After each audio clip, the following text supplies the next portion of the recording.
What's next for Arman Tsarukyan? As we've all seen, they just scheduled Justin Gaethje versus Paddy Pimblett for the most illegitimate title fight on planet Earth. Now, to every UFC fan, this is obviously a complete joke. Justin threatened retirement, and Paddy's a fan favorite, so I understand why they made it. But to actual UFC fans, this is the gayest shit ever. Proving to us once again that this sport is about entertainment and not about fighting expertise.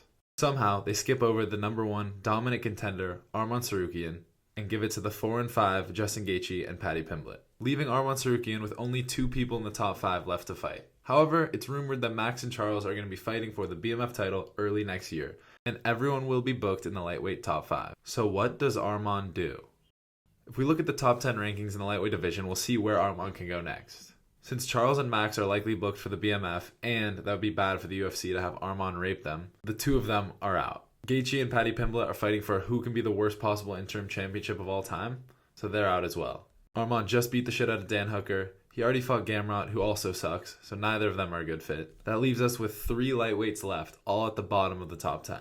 First, we have Moicano, who's fucking garbage, let's be dead ass. He's coming off 2 losses, one to Islam and one to fucking Beneil Dariush. He's got to be the only motherfucker on the roster who would lose to Beneil at this point in time. No way does he get a number 1 contender fight. That's just ridiculous. Then there's Fiziev, who's 1-4 in his last 5. A super crisp striker, great Muay Thai, but somehow just not nearly as good as he seems like he would be.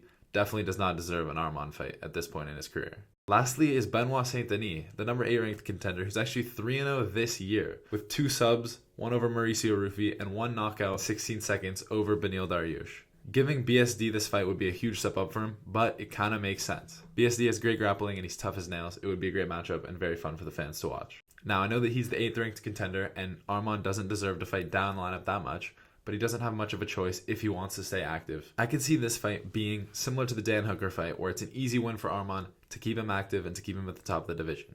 But if he doesn't want to take this fight because it's too far down in the rankings, I could see him fighting Sean Brady. Sean Brady's a welterweight who just got knocked out by Michael Morales and dropped down to number 7 in the welterweight rankings. He recently stated in an interview that he would be interested in dropping to the lightweight division, and I think Arman would be the perfect person to welcome him to that division. Both are wrestling heavy fighters, their styles match up perfectly, and it would be a very interesting fight for the fans to see. Might be the most interesting fight on the table for either fighter at this current moment in time.